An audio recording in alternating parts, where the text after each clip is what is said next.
What's up and good day mga boss? Welcome back dito sa aming shop, Aiming Ace Airsoft. Date today is December 6, 2025. So meron tayong 4 units na for shipping. So first unit is WE Glock 18C kay Boss Alvin of Bulacan. Ayan. So ito yung unit ni Bossing. Then nag-avail si Bossing nung Sotak na RMR na red dot. Ayan. So pinakakabit na rin sa atin ni Bossing. Napaka-pogi ng unit. So Glock, metal yung slide and then polymer yung lower frame. Ayan. So itong red dot guys is parang metal or aluminum din siya. Hindi siya yung low quality na red dot. Ayan. Napaka-pogi. Sa mga gustong magpabuo ng ganito, message lang kayo sa page namin. Then, magazine is 25 rounds metal magazine. The next unit naman is WE Glock 34 na 4th edition kay Boss Morris of Tarlac. So ito yung 4th edition ng Glock 34. So meron din tayo nung standard or regular version lang, yung color black.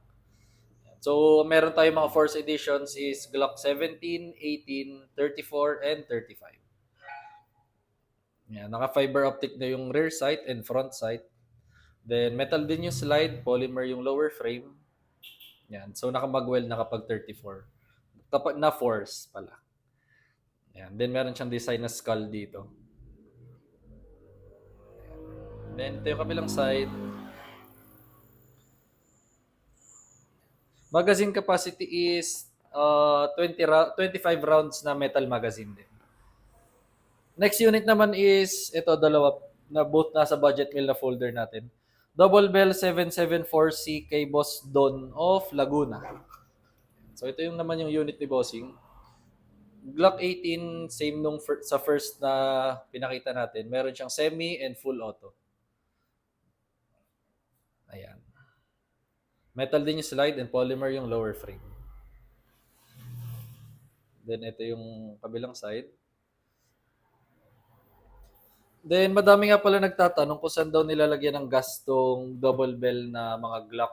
So kalimitan dito. So wala kasi siyang butas dito sa ilalim. Yan. So meron ditong parang lock, bababa niya lang yan. Pag nababa niya yan is masa-slide niya lang to. Yan. Ma-access niyo na ilagay ng gas. Itong color gold. Ayan. Tapos next unit naman is Double Bell 303 kay Boss Clark of Pangasinan. So ito yun. So bestseller of all time sa mga budget meal natin. Ito yung John Wick 4 na Pit Viper. So very ganda naman kasi talaga ng price niya. Tapos napaka-pogi pa. So kapag John Wick 4 na Pit Viper, full metal yan. Metal slide, then metal yung lower frame. Ayan. Then ito yung kabilang side. Ayan.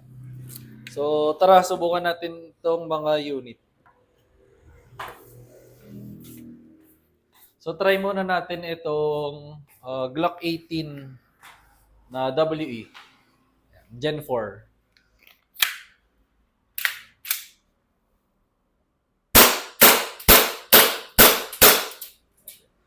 Full auto, make sure na isagad lang tong selector. Yan, make sure nakasagad siya. Then burst fire lang. Slide lock, meaning wala na siyang BBs. So kapag ganyan, release the magazine, then release the slide, pwedeng hatakin na lang to. Then rest the hammer by pressing the trigger. Then ibalik ng semi-auto. So bossing, kapag nga pala mag-on ka ng red dot is itong plus na button lang. So ito brightness din yan. Then kapag naman i-off mo is itong minus sa kabila. So dadamihan mo lang ipindot para mag-off siya. Ayan, naka-off na. The next unit naman is Glock 34 na 4th edition.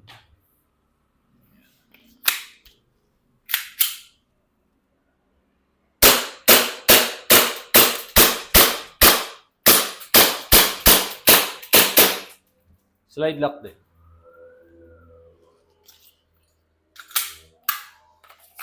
Next unit is itong Double Bell 774C. Ayan, Glock 18 din. So try muna natin yung semi-auto.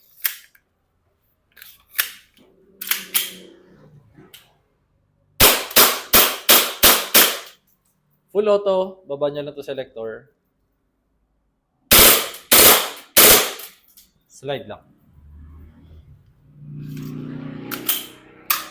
And then, last unit naman is itong Double Bell 303 na John Wick 4 Pit Viper.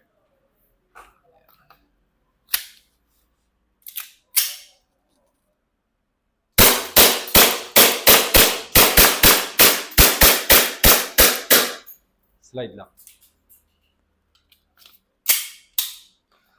So, ayun lang mga bossing. If may inquiries kayo, message lang kayo sa aming page. Aiming Ace by CJO. Thank you.